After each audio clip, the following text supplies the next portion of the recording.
ప్రముఖ నటుడు మనోజ్ బాజ్‌పేయి, కొంకనా సేన్ శర్మ ప్రధాన పాత్రల్లో నటించిన వెబ్ సిరీస్ 'కిల్లర్ సూప్' ప్రచార చిత్రాలతోనే అందరి దృష్టిని ఆకర్షించిన ఈ క్రైమ్ కామెడీ థ్రిల్లర్ ఎలా ఉంది? యువ ప్రేక్షకులను మెప్పిస్తుందా? అనేది ఇప్పుడు చూద్దాం. కథలోకి వెళ్తే స్వాతి కొంకనా సేన్ శర్మకి రెస్టారెంట్ పెట్టాలని ఆశ. అందుకోసం ఓ వంట మనిషి దగ్గర చేరుతుంది. ఆమె భర్త ప్రభాకర్ శెట్టి అలియాస్ ప్రభు మనోజ్ బాజ్‌పేయికి అపార్ట్మెంట్లు కట్టాలని, వ్యాపారం చేయాలని తపన. కానీ ఏ పని మొదలుపెట్టినా అది మసైపోతూ ఉంటుంది. పైగా అవినీతిపరుడు. అన్న అరవింద్ శెట్టి, షయాజీ షిండే సాయంతో మొదలుపెట్టిన వ్యాపారాల్లో నష్టాలు రావడంతో మూసేస్తాడు. ఈ క్రమంలో ఓ రిసార్ట్ బిజినెస్ ప్రారంభిస్తానని, అందులో పెట్టుబడులు పెట్టాలని అన్న అరవింద్‌ను కోరగా అతడు తిరస్కరిస్తాడు. మరోవైపు ప్రభాకర్‌కు మసాజులు చేసి అచ్చం అతడిలానే ఉండే ఉమేష్ పిల్లయ్‌తో స్వాతి అక్రమ సంబంధం పెట్టుకుంటుంది. అనుకోని పరిస్థితుల్లో ప్రభు హత్యకు గురవుతాడు. దీంతో ఉమేష్‌ను ప్రభు స్థానంలోకి తీసుకొస్తుంది స్వాతి. ఉమేష్ వచ్చిన తర్వాత పరిస్థితులు ఎలా మారిపోయాయి? ప్రభు హత్య కేసు నుంచి తప్పించుకునేందుకు స్వాతి, ఉమేష్‌లు ఏం చేశారు? పోలీసులు ఈ కేసును ఎలా ఛేదించారు అనేది తెరపై చూడాల్సిందే. ఇక క్రైమ్, కామెడీ కలిపి సినిమాలు తీయడం వెండితెరకు కొత్తేమీ కాదు. ఇటీవల వెబ్ సిరీస్‌ల విషయంలోనూ కొందరు క్రియేటర్స్ ఈ పందాను అనుసరిస్తున్నారు. అయితే సినిమాతో పోలిస్తే సుదీర్ఘంగా సాగే సిరీస్‌లు అనవసర సన్నివేశాలతో సాగతీత వ్యవహారంలా అనిపిస్తున్నాయి. 'కిల్లర్ సూప్' అలాంటి కోవకు చెందినదే అయినా కాస్త ఎంగేజింగ్‌గా తీర్చిదిద్దడంలో దర్శకుడు అభిషేక్ చౌబే విజయం సాధించారు. 4, 5 ఏళ్ల క్రితం తెలుగు రాష్ట్రాల్లో ఓ హత్య కేసు అందరినీ ఆశ్చర్యపరిచింది. ప్రియుడితో కలిసి బతికేందుకు కట్టుకున్న భర్తను చంపేసింది ఓ భార్య. ప్రియుడిని తన భర్త స్థానంలో తీసుకురావడానికి అతని ముఖంపై కెమికల్ పోసి ప్లాస్టిక్ సర్జరీ కూడా చేయించింది. ఆసుపత్రిలో చికిత్స పొందుతున్న ప్రియుడు చికెన్ సూప్ తాగడంతో అనుమానం వచ్చిన అత్తమామలు, బంధువులు పోలీసులకు ఫిర్యాదు చేయడంతో మొదలైన విచారణలో విస్తుపోయే నిజాలు బయటకు వచ్చాయి. 'కిల్లర్ సూప్' కథ ఇదే. స్వాతి, ప్రభాకర్ శెట్టి, అరవింద్ శెట్టి, ఉమేష్ పిల్లయ్ ఇలా కీలక పాత్రలు, వాటి మోటివ్‌లను పరిచయం చేస్తూ సిరీస్ మొదలుపెట్టిన దర్శకుడు నెమ్మదిగా ఆ ప్రపంచంలోకి తీసుకెళ్లాడు.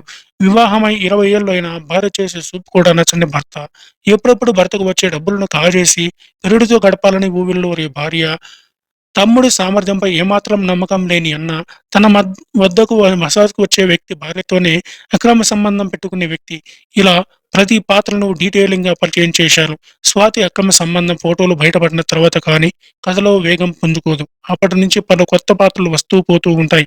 ఒకవైపు పోలీసుల ఇన్వెస్టిగేషన్, మరోవైపు ఈ హత్య గురించి తెలిసిన వాళ్ళు అనుకోకుండా జరిగే ప్రమాదాల్లో చనిపోవడం, ఇలా కథ మొత్తం ఒక పాత్రతో ఇంకొక పాత్రను ముడిపెట్టి రాసుకున్న విధానం బాగుంది. కొత్త పాత్రలు సిరీస్‌లో అంతర్భాగంగా వస్తున్నా ప్రతిదాని వెనుక అనేక ఉపకథలు, ట్విస్టులు, నవ్వులు పంచుతూనే ఆసక్తిని కలిగిస్తాయి. అవి మిస్ అయితే మాత్రం సిరీస్ అర్థం కాదు. సన్నివేశాలు, ఆ పాత్రలు ప్రవర్తించే తీరు ప్రేక్షకుడికి సరికొత్త అనుభూతిని పంచుతాయి. 'బొంబాయి' మూవీలోని 'ఉరికే చిలక' హిందీ వెర్షన్ పాట సందర్భోచితంగా వాడుకున్న విధానం బాగుంది. దాదాపు 7 గంటల పైగా సాగే సిరీస్‌లో ఇబ్బంది పెట్టే అంశాలు ఏవైనా ఉన్నాయంటే అవి నిడివి, నెమ్మదిగా సాగే కథనం. ఇక విలక్షణ నటుడిగా మనోజ్ బాజ్‌పేయికి పేరుంది. వెండితెర నుంచి వెబ్ సిరీస్‌లోకి వచ్చిన నటుల్లో ఆయనది టాప్ ప్లేస్. ఇందులో ఆయన 'ప్రభు', 'ఉమేష్‌గా ద్విపాత్రాభినయం చేశారు. ముఖ్యంగా ఉమేష్ పిల్లయ్ పాత్రలో ఆయన నటన, డిక్షన్ చాలా బాగుంది. ఈ సిరీస్‌లో తన నటనతో అందరినీ కట్టిపడేసింది కొంకనా సేన్ శర్మ. రెస్టారెంట్ పెట్టి సాధికారికంగా బతకాలనే సగటు మహిళగా, భర్త స్థానంలో ప్రియుడిని తీసుకొచ్చి అందరినీ మోసగించే వ్యక్తిగా 2 పాత్రలను వైవిధ్యం చూపించింది. షయాజీ షిండే, నాజర్, లాల్ తదితరులు తమ పరిధి మేరకు నటించారు. ఎడిటింగ్ పరంగా మరికొన్ని జాగ్రత్తలు తీసుకొని ఉంటే ఇంకా థ్రిల్లింగ్‌గా ఉంటుంది. ముద్దు, శృంగార సన్నివేశాలు ఉన్నాయి. అసభ్య పదాలు బాగా దొర్లాయి. ఈ సంక్రాంతి సెలవుల్లో ఏదైనా ఆసక్తికర వెబ్ సిరీస్ చూడాలనుకుంటే ఈసారి ట్రై చేయొచ్చు. ఫ్యామిలీ అంతా కూర్చొని చూసే సిరీస్ అయితే మాత్రం కాదు. ఇక ప్లస్ పాయింట్స్ విషయానికొస్తే మనోజ్ బాజ్‌పేయి, కొంకనా సేన్ శర్మ నటన, ప్లాట్ పాయింట్, ట్విస్టులు, దర్శకత్వం, సాంకేతిక విభాగం పనితీరు పర్వాలేదనిపిస్తుంది. ఇక మైనస్ పాయింట్స్ విషయానికొస్తే నిడివి, అక్కడక్కడ నెమ్మదిగా సాగే కథనం బోర్‌ను కొట్టిస్తాయి. చివరగా 'కిల్లర్ సూప్' జస్ట్ టేస్టీ అంతే.